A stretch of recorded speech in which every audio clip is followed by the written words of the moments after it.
Welcome to Other Perspectives. Thanks for joining us for our second show. This program aims to provide new perspectives on and insights into issues relevant to our community. The current economic recession is affecting every level of government. Here in Ann Arbor, we are experiencing serious budget cuts and threats of more to come. Today, we will focus on issues related to Ann Arbor's budget. I am pleased to have as guests to discuss this topic Karen Sidney and Ed Amonsen. Karen Sidney is a CPA, an attorney, and a shareholder in the local CPA firm Conlin and Sidney. Her practice focuses on providing tax advice to small businesses and individuals and litigation support for services. For the past several years, she has used her investigative accounting skills to dig into city finances. She accesses budget information through city-audited financial statements and material obtained through the Freedom of Information Act. Ed Amonsen is an engineer with an MBA from University of Michigan.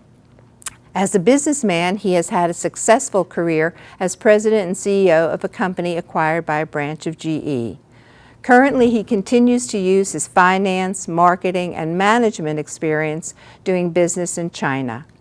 He has been concerned about city finances for years and forecasted that the economic downturn would have significant impact on Ann Arbor and was not just the proverbial bump in the road. Welcome. So pleased to have you here. So let's start with an overview so people will kind of understand how this budget works. Let's begin with a look at the budget process. Karen, how does our budget process work? You know, who are the people setting our funding priorities? Well, under our city charter, it gives responsibility for preparing the initial budget to the city administrator. But since council hires and fires the administrator, obviously they have a great deal of influence over that. The current practice, at least for the last number of years, is to have the council's Budget and Labor Committee oversee that process. There are 5 members on that committee, Mayor Hichia, council members Graydon, Higgins, Rapundolo, and Teal. And it's very difficult to find out information about what happens. I actually recently filed a Freedom of Information request for about 1.5 years worth of minutes from these meetings. There were no minutes. There were barely agendas. It used to be you could find out when they occurred. It's very difficult to find that out, so you can't go to them. The emails gave us a little bit of an insight, and it does appear that this committee is making the first decisions about what things are going to be cut, what things are going to be kept. I would say by the time the budget gets to the rest of council and the public, it has been turned into a marketing document. It's a document to sell decisions that have already been made, not to inform the public about the choices that they have. You get selective information. For example, they'll talk about the loss of Pfizer, tax revenue, but you don't ever hear that overall revenue from property taxes is rising, even with that loss. You'll gloss over big problems.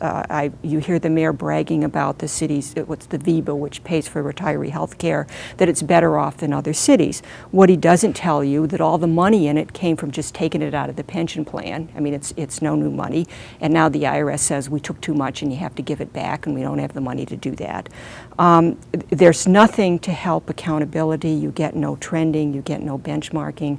So I really find it overall a very unsatisfactory process to the standpoint of having any real public participation. So am I understanding you correctly that this committee does not include one member from each ward? No, it's whoever the mayor appoints. So some wards are not represented? That's correct. Ward 5, my ward, is not represented. Oh, okay, all right. And so the public input, when does the public input come? The public input comes, you know, they pretty much have the document worked out, and it pretty much comes when now I think they just do one public town hall meeting where it's like the other meetings. If people go to the city meetings, they're more telling you what they're going to do to you, not really asking for your input. A typical thing is you will, like the one that just happened, you talk about, you get the public all upset because you talk about cutting Leslie Science Center and Macpool. That's pocket change compared to the budget. And in the meantime, $6.7 million is going out the back door for an early retirement program for the police. That's part of the process that I don't like. So just to digress just a second, are you saying that this money for the police who are taking early retirement is going to cost us more than if they stayed on the job? Yes, because there were a number of flaws in the way they did that calculation. Included in the calculation was a recommendation from a professional organization of municipal finance people.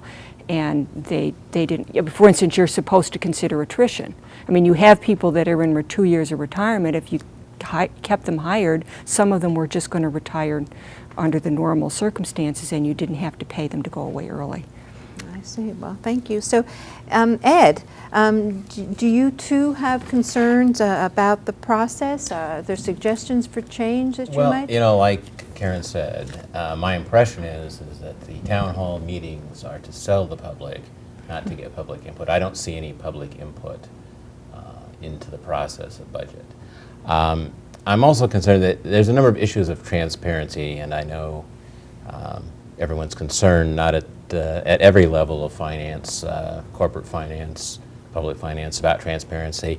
But it seems to me that there's a lack of transparency, and particularly the information that's being given to the public. I'll give you an example. There was a bond issue for the new municipal building. The fiscal year ends on June 30th. The bond issue was made on July 1st, so it won't show up for another year and a half. Well, it wouldn't show up for a year and a half after its issue because it missed by 1 day the cycle to show up in the financial statement. This is not transparency.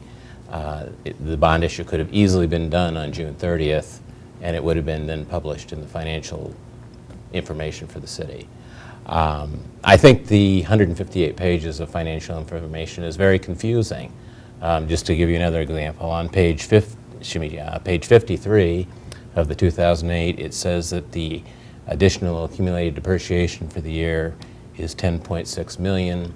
But another schedule on page 29 says the depreciation for the current period, that is fiscal year 08, was $9.5 million. Now, I'm sure if I spent a lot of time reading those 158 pages, I might find out what that was, or I might have to do what Karen does all the time, send a Freedom of Information request into the city to explain this to me.